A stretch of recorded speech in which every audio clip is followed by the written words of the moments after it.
Assalamualaikum warahmatullahi wabarakatuh. Salam sejahtera bagi kita semuanya. Om Swastiastu, Namo Buddhaya, salam kebajikan. Kami dari kelompok 6 Palembang yang beranggotakan Kinanti Adera Natasha, Rahmat Akbar, dan Eta Dwi Saputri. Kali ini kita akan membahas fotosintesis. Fotosintesis ialah peristiwa penyusunan zat organik, gula, dan zat anorganik, CO2 dan H2O dengan pertolongan energi cahaya. Faktor yang mempengaruhi fotosintesis yaitu intensitas cahaya, konsentrasi CO2, suhu, kadar air, kadar fotosintat, dan tahap pertumbuhan. Cahaya yang berperan dalam fotosintesis ialah fotosistem dan aliran elektron. Percobaan fotosintesis Ingenhousz oleh Jan Ingenhousz. Prosedur: pertama, hidrilla verticillata dimasukkan ke dalam bejana berisi air. Yang kedua, bejana ditutup dengan corong terbalik dan di atasnya diberi tabung reaksi yang diisi air sampai penuh. Yang ketiga, bejana diletakkan di bawah terik matahari, lalu akan muncul gelembung udara dari tumbuhan tersebut, O2. Ingenhousz menyimpulkan bahwa fotosintesis menghasilkan oksigen. Selanjutnya percobaan Engelmann oleh Wilhelm Engelmann dengan spirogyra sp.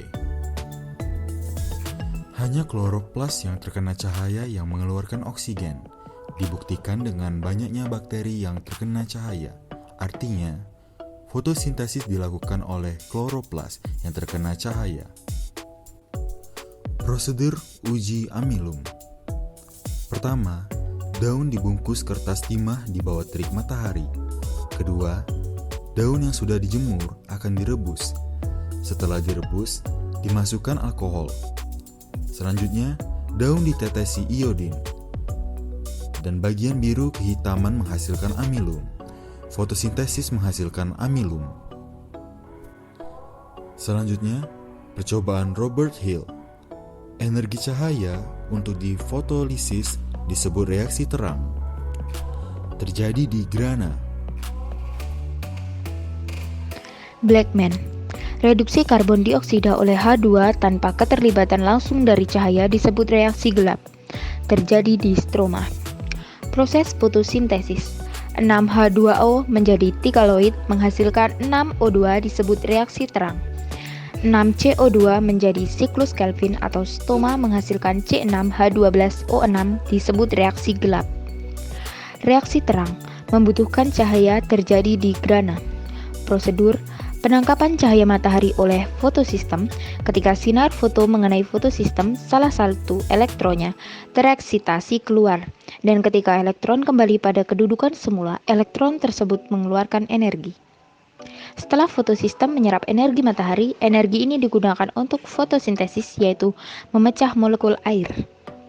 Air akan pecah menjadi ion hidrogen atau 2H+, gas oksigen O2, dan elektron E. Ion hidrogen 2H+ ditangkap NADP+ menjadi NADPH. Gas oksigen O2 dilepas ke udara. Elektron bebas yang terbentuk akan mengalami pemindahan atau transfer elektron mengenai fotoforilasi siklik dan fotoforilasi non-siklik. B. Reaksi gelap atau siklus Kelvin-Benson. Reaksi pembentukan gula dari CO2 terjadi di stroma, tidak bergantung pada cahaya. Prosedur fiksasi karbon dioksida, 2 reduksi PGA, 3 regenerasi. Fase pertama, fiksasi karbon. Karbon dioksida akan ditangkap dan disatukan dengan ribolusa bifosfat atau RuBP oleh enzim Rubisco. Rubisco adalah protein enzim yang paling banyak terdapat di dalam kloroplas.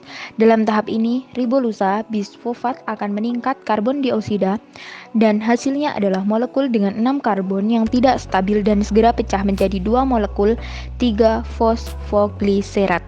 Dalam siklus, terdapat 3 molekul ribolusa bisfosfat yang menangkap 3 molekul karbon dioksida dan akan menghasilkan 6 molekul 3-fosfogliserat. Fase kedua, reduksi. Masing-masing molekul 3-fosfogliserat akan menerima fosfat dari ATP sehingga berubah menjadi 1,3-diglofosfogliserat. Dibutuhkan 6 ATP untuk mengubah 6 molekul 3-fosfogliserat menjadi 6 molekul 1,3-difosfogliserat. Molekul 1,3-difosfogliserat akan mengalami reduksi oleh NADPH sehingga berubah menjadi gliseraldehida 3-fosfat atau G3P. Dibutuhkan 6 molekul NADPH dalam sekali siklus Kelvin. Hasil dari tahap reduksi adalah 6 molekul gliseraldehida 3-fosfat dengan 1 molekul tersebut akan dikeluarkan untuk bahan baku glukosa sehingga tersisa 5 molekul G3P. Fase ketiga, regenerasi. Tahap ini merupakan pembuatan kembali ribolusa bifosfat atau molekul dengan 5 atom C dari sisa gliseraldehida 3-fosfat 3 molekul atom C. Pada tahap ini, 5 molekul gliseraldehida 3-fosfat akan diubah menjadi 3 molekul ribolusa bifosfat yang dapat digunakan kembali untuk menangkap karbon dioksida. Dalam reaksi ini terdapat 3 molekul ATP yang mendonorkan fosfatnya. Adapun kesimpulan yang dapat diambil adalah sebagai berikut. 1. Fotosintesis adalah proses pengubahan energi cahaya matahari menjadi energi kimia, kemudian menyimpannya dalam bentuk glukosa. Proses ini terjadi hanya pada tumbuhan dan beberapa ganggang atau kingdom protista. Tumbuhan hanya memerlukan cahaya, CO2 dan H2O untuk membentuk glukosa.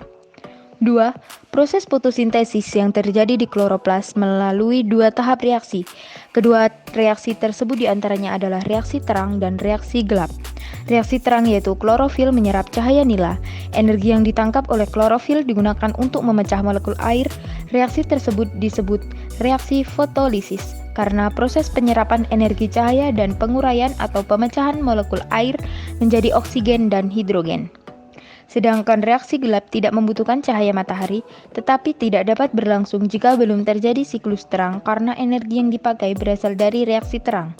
Ada 2 macam siklus, yaitu siklus Kellin-Benson dan siklus Hertzsprung.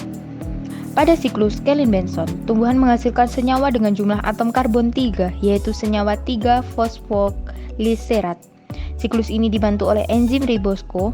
Pada siklus Hertzsprung, tumbuhan menghasilkan senyawa dengan jumlah atom karbon 4. Enzim yang berperan adalah pada siklus Hertzsprung adalah enzim fosfoenol piruvat karboksilase. Produk akhir siklus gelap diperoleh glukosa yang dipakai tumbuhan untuk aktivitasnya atau disimpan sebagai cadangan energi. 3. Faktor-faktor yang dapat mempengaruhi terjadinya fotosintesis seperti suhu, cahaya matahari, tahap pertumbuhan, kadar fotosintat, air, kandungan klorofil, oksigen. Sekian dari kelompok kami. Terima kasih. Wassalamualaikum warahmatullahi wabarakatuh.